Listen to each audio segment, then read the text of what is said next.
Dizia-lhes que estas eleições são importantes para o PSD, que o PSD é um grande partido com implantação nacional, ao contrário de outras formações. Nós, desde 1976, quando tiveram lugar as primeiras eleições autárquicas em democracia, registramos uma implantação em todo o território nacional. E isso fez do PSD um grande partido nacional também. Esse caráter nacional se tem vindo a encontrar em cada eleição que se repete um apoio e uma confiança dos portugueses, de norte a sul do país. Significa, portanto, que, independentemente dos ciclos políticos nacionais, o PSD nunca deixou de ser um grande partido do poder local democrático. Um dos maiores. Às vezes o maior, outras vezes o segundo maior. Isso dá-nos, portanto, também uma grande responsabilidade. Quando olhamos para estes anos todos, desde 1976, como de resto, quando olhamos para o ambiente nacional, é muito difícil não associar a grande transformação que as nossas terras registraram, o trabalho, a dedicação, a causa pública que mereceu ser abraçada por tantas pessoas ligadas ao PSD. Nós sabemos que as pessoas fazem mesmo diferença. A maneira como cada um desempenha um determinado mandato transcende muito a importância da instituição, seja a Câmara Municipal, seja a Junta de Freguesia, trate-se de órgão de natureza mais deliberativa. A maneira como se exercem os lugares faz diferença. Claro que ninguém faz omeletes sem ovos. E nós, ao longo destes anos, tivemos, sobretudo, dois períodos assinalados. O período até 1985 e de então para cá. Até 85 fez o que era possível com os meios que existiam. Fez muito, mas fez de acordo com os meios que existiam. Era um pouco. De 1985 para cá, eu acho que é justo assinalar isto, fez-se muito, em particular, porque nós passámos a dispor de fundos europeus para aplicar nas nossas terras. Eles não foram, sabemos hoje bem, nem aplicados de forma homogénea no território, nem o investimento europeu que foi feito teve o mesmo retorno, para não dizer um bom retorno em todo o lado. Houve mesmo áreas no nosso país, setores de atividade, em que esse investimento não teve retorno significativo. Isso, infelizmente, fez que Portugal não tivesse aproveitado tão bem como outros países, chamados países da coesão, o apoio financeiro que a então Comunidade Económica Europeia, agora União Europeia, transferiu para os países com mais dificuldades económicas. Mas se houve sítio onde esse dinheiro foi, regra geral, mais bem gasto, foi no poder local. E essa é a razão porque, ao fim de todos estes anos, houve realmente uma grande infraestrutura de contexto que permitiu que os níveis de bem-estar pudessem ter registado uma melhoria significativa em todo o território. E eu já o disse aqui noutras ocasiões, não vou agora repisar muito, mas vou só lembrar, eu sou muito testemunha disso, porque sou de cá, ali de Vila Real, e lembro muito bem o que era a minha terra em 1974 e 75 e o que é a minha terra hoje. Na altura não havia nada. E hoje há quase tudo. O que não há é gente.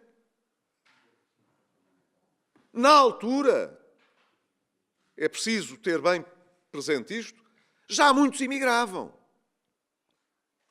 E nas aldeias iam ficando os mais velhos. Os mais novos saíam da aldeia e, quando não imigravam, iam para a sede do concelho ou para a sede do distrito, mas já não voltavam para a aldeia. E à medida que os velhos vão cumprindo o seu ciclo de vida, as aldeias ficam desabitadas. E não é por lá termos a escola, a estrada, muitas vezes a infraestrutura cultural, que também existe, a ETAR. Tudo isso se fez, não se fez tudo, mas muito disto se fez nestes anos, sobretudo com fundos europeus, que o país não gastou muito dinheiro nisto. E não temos lá as pessoas. Esse problema, que durante muito tempo era considerado um problema do interior, deixou de ser. É um problema de todo o país. E é por isso que nós distinguimos o que é o interior dos territórios de baixa densidade. Porque também há baixa densidade fora do interior. E também há muito baixa densidade dentro da baixa densidade, quer no interior, quer no litoral. O país está a ficar sem gente. E esse problema, portanto, não é só um problema do interior, embora, evidentemente, nos territórios de muito baixa densidade, seja um problema urgentíssimo. Mas não pensem que é um problema para o qual tínhamos muito tempo para pensar no país como um todo. Nós precisamos, digo isso há bastante tempo, de enfrentar as causas deste problema da demografia. Se hoje temos níveis de bem-estar muito mais elevados, se a esperança média de vida é muito superior, se as pessoas podem viver com mais qualidade, mais anos, por que é que as famílias têm menos crianças do que antes? Temos de saber responder a estas perguntas, porque se não soubermos responder a estas perguntas, não resolveremos o problema. Acho que o PSD, não vou evidentemente hoje alongar-me nesta questão, falo apenas nela, porque verifiquei que todos os nossos candidatos, e bem, estão cientes da gravidade deste problema e colocam este problema no centro das suas preocupações. De que nos interessa ter uma grande estrutura autárquica se não tivermos pessoas para servir. E de que interessa estar a falar do país se a maior parte do território estiver abandonado. Nem faz sentido falar em soberania nacional, dentro do conceito relativo que hoje a soberania pode representar, se o território não tiver gente. Portanto, este é realmente um tema central de preocupação para os nossos candidatos, mas também para todo o país, para o debate político nacional. E, portanto, acho que os nossos candidatos, o nosso partido, têm de dar realmente um contributo significativo, não apenas para este debate, mas para podermos começar a atacar estes problemas e ver se conseguiremos, dentro de uns anos, porque levará uns anos, a inverter esta tendência terrível de perda de população. Há, no entanto, aspectos que são importantes para tirar conclusões sobre este debate. Um dos aspectos que eu hoje gostaria aqui de salientar é a falta, muitas vezes, de realismo com que estas matérias são discutidas.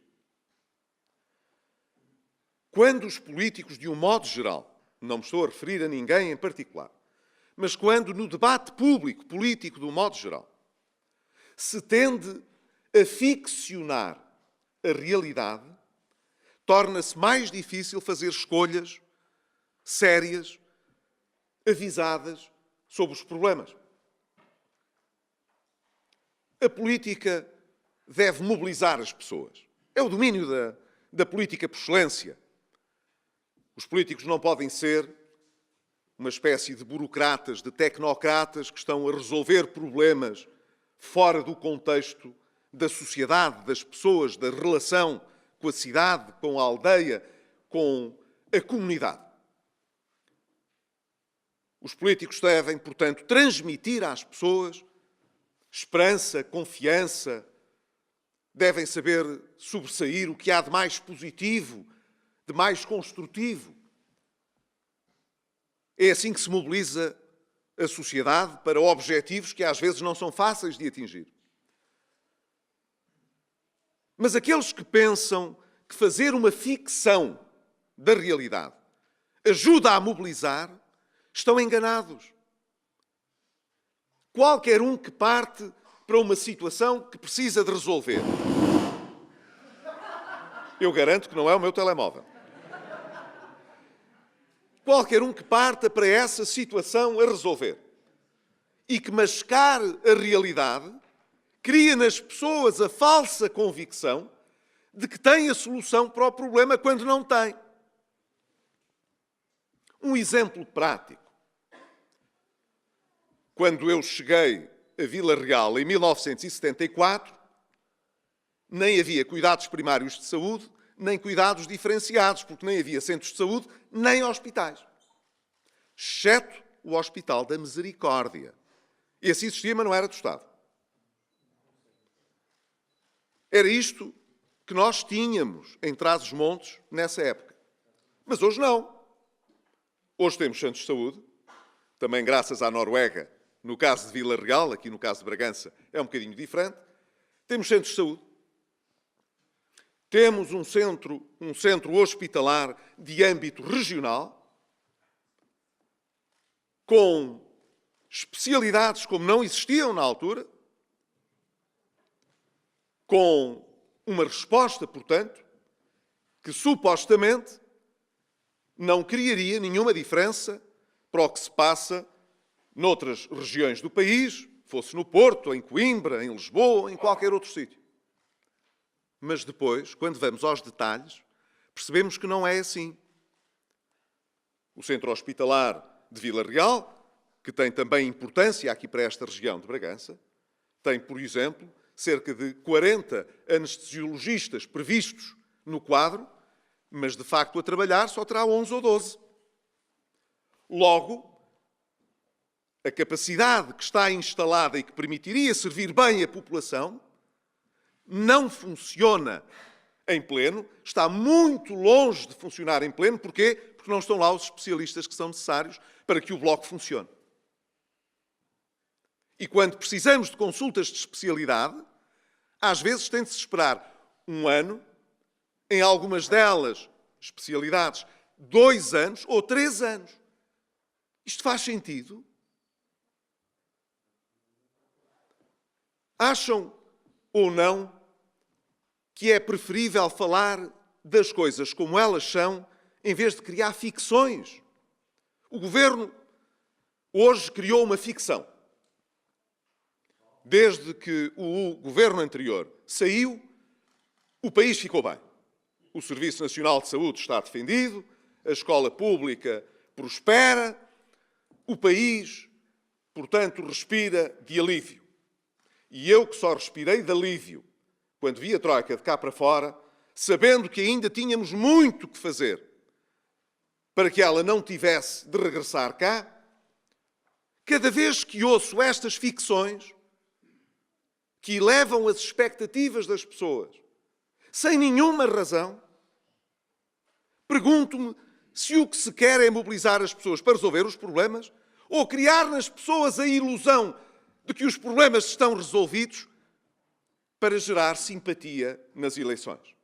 E, invariavelmente, chego à conclusão de que é a segunda hipótese que é verdadeira e não a primeira.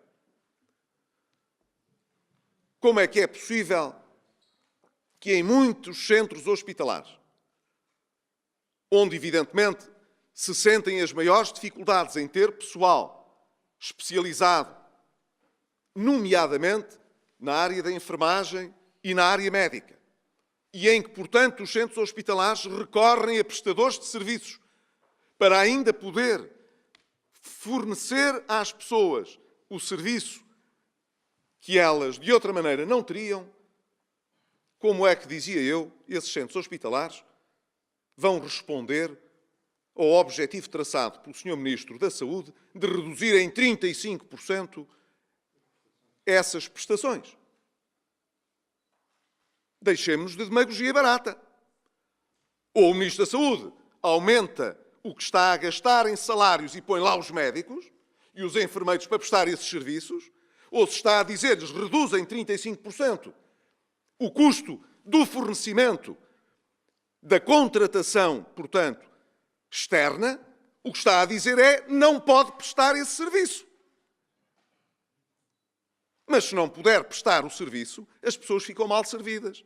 E mais dia menos dia, o bem-estar das populações ressente-se.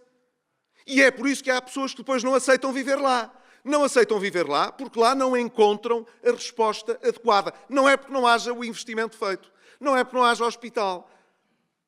É porque não estão lá os recursos humanos, técnicos que são necessários para que as coisas que se construíram funcionem de modo a fornecer às pessoas a resposta que elas precisam de ter.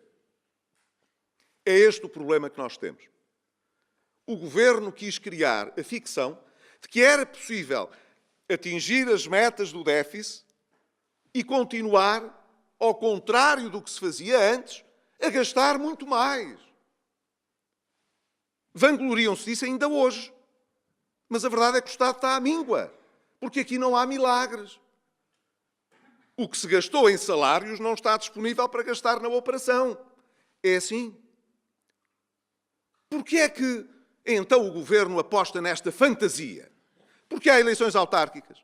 Pela mesma razão que decidiu aqui há dias aumentar as pensões. Não tem dinheiro para pagar a especialistas para que os mais idosos possam marcar consultas. Mas vai dar mais uns tostõezinhos nas pensões antes das eleições autárquicas. É assim. Não tem 20 ou 30 milhões de euros para pagar às associações humanitárias de bombeiros pelo transporte que fazem de doentes para o Ministério da Saúde, mas tem dinheiro para, a meio do ano, antes das eleições, fazer um aumentozinho de pensões. É assim que este Governo funciona. Enquanto a economia funciona bem, maravilha. Mas, como eu já tenho dito, nem sempre se aproveitou bem o andamento da economia. Mas, quando outras adversidades aparecem, a descoordenação torna-se notória e a forma efusiva como se celebra as boas notícias é substituída, se não pela apatia, pela desorientação. E é assim que, em muito pouco tempo, o país passou de uma espécie de euforia induzida pelos resultados económicos para uma situação em que, atónitos, os portugueses não percebem o que se passa e onde anda o Governo e o que é que ele faz. Nós soubemos, nos últimos dias, que material de guerra não foram umas munições e umas pistolas. Não, material de guerra foi roubado de paióis militares. É um assunto muito sério. O Ministro da Defesa apareceu a dizer que havia coisas piores. Muito piores. Isto pode acontecer em qualquer lugar. Claro, a quem tem paióis. A quem tem paióis isto pode acontecer. A quem tenha material de guerra isto pode acontecer, com certeza. Que espanto, até hoje, não ter havido, na própria hierarquia militar, ninguém que tivesse sido exonerado, ninguém que tivesse posto o lugar à disposição, e temos um Ministro da Defesa que diz que assume a responsabilidade política sem que ninguém saiba associar isso a qualquer ação. O que é que isso quer dizer? Ele assume a responsabilidade política. Portanto, o que é que isso quer dizer? O que é que se sucede? Eu não tenho conhecimento. Era importante que o país soubesse o que é que isto quer dizer. Que ações é que foram tomadas. Claro que se impõe não há aqui nenhuma dúvida que a Procuradoria-Geral da República, como lhe compete por lei, investigue o que se passou. Tem mesmo de ser a Procuradoria-Geral da República a fazer a investigação. E não pode deixar de contar, para esse efeito, com a cooperação da Polícia Judiciária, que tem, de resto, uma unidade de combate ao terrorismo e ao crime organizado, que é justamente quem pode acrescentar alguma coisa significativa em termos de investigação. Porquê é que isto é importante? Porque nós estamos a falar de material de guerra que ou é empregue por forças militares em situações de guerra ou é utilizado por terroristas.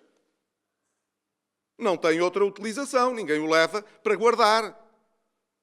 Portanto, o que se vier a passar na Europa ou em Portugal nos próximos tempos pode ser condicionado por falhas de segurança graves como esta que aconteceu.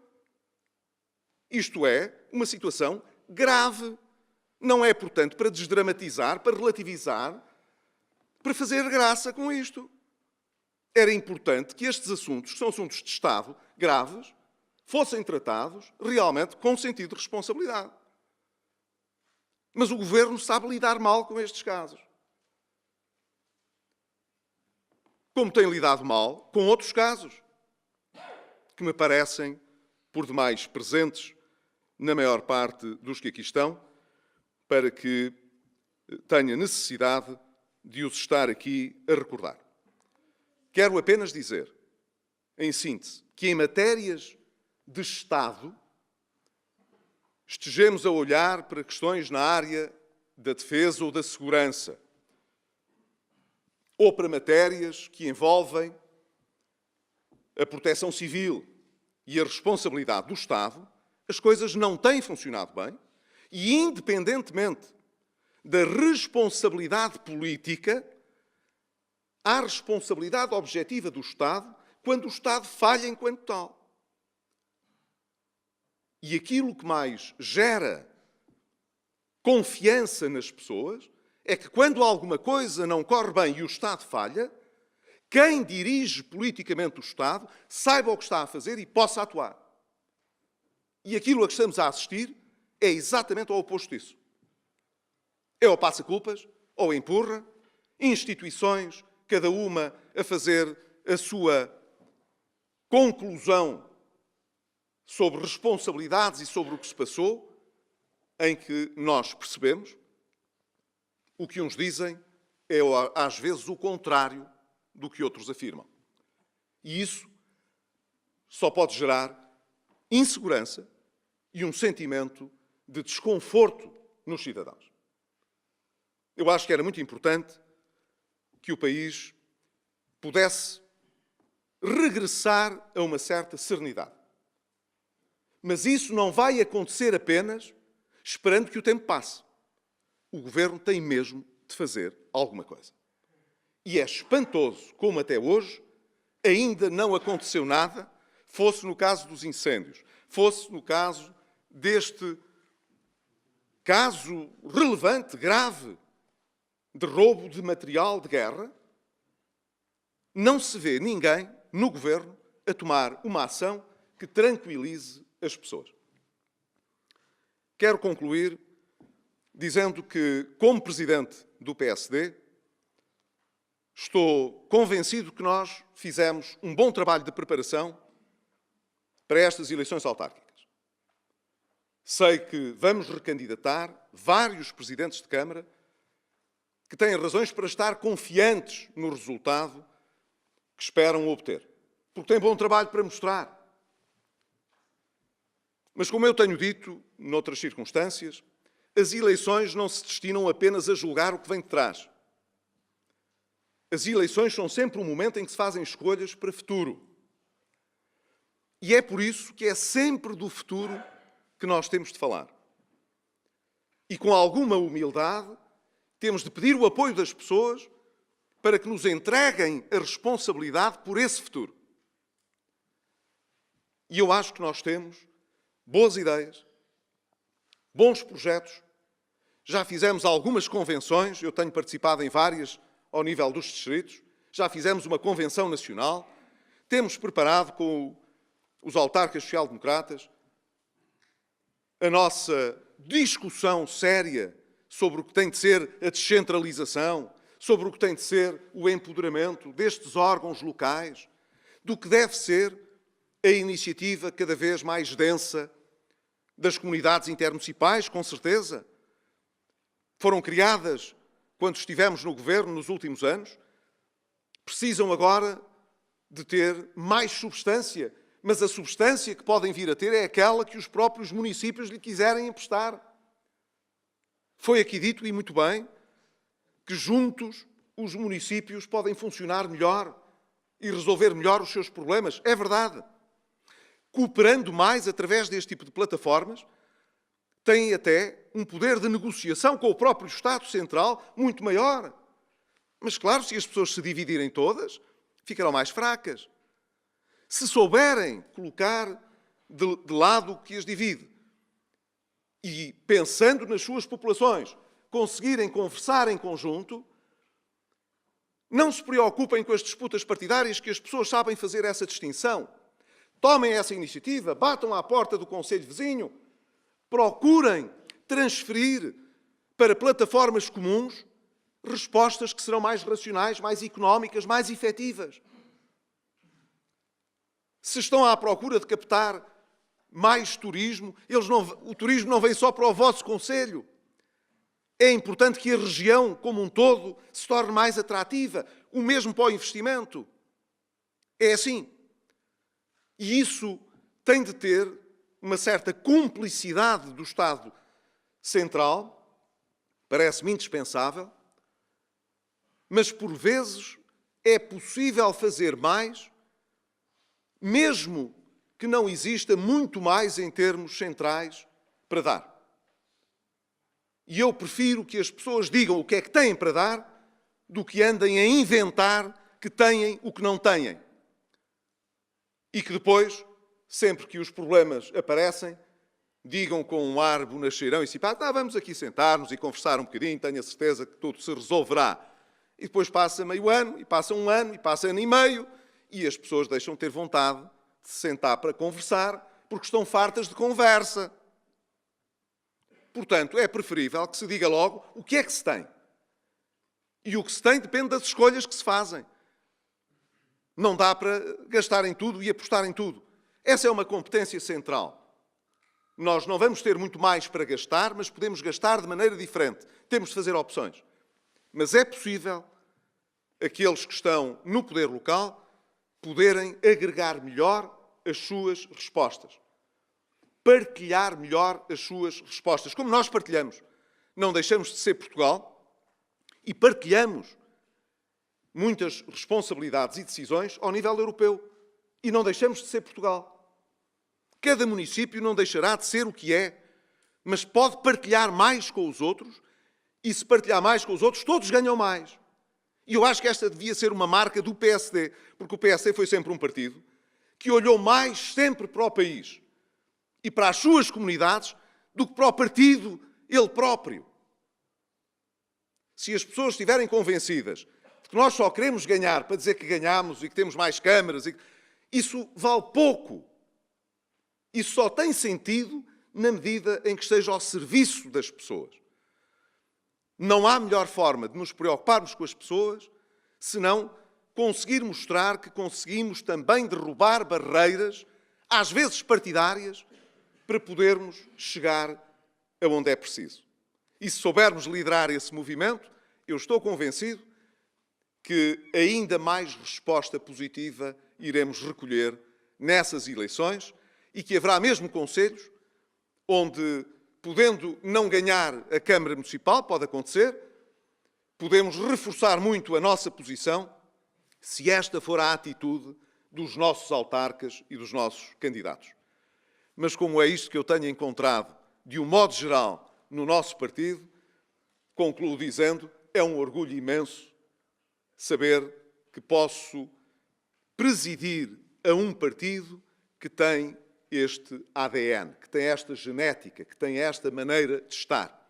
porque é essa maneira de estar que eu encontro em quase todos os nossos candidatos autárquicos e que eu encontro na nossa militância. Portanto, aqui me têm convosco a partilhar responsabilidades, a apoiar-vos também e a prestar contas e a fazer também aquilo que me compete para que o partido, no seu conjunto, possa ser visto com seriedade, com responsabilidade e com aquele caráter reformista que nós temos e que faz que o PSD seja sempre o partido da verdadeira mudança e não o partido da encenação e da conversa. Nós gostamos de mudar as coisas com as pessoas que não se conformam. Às vezes podemos não dar tanta importância à encenação, mas gostamos muito de entregar resultados que são importantes para as pessoas. E enquanto formos assim, eu acredito, seremos um grande partido nacional e poderemos alcançar grandes resultados para o país. Muito obrigado.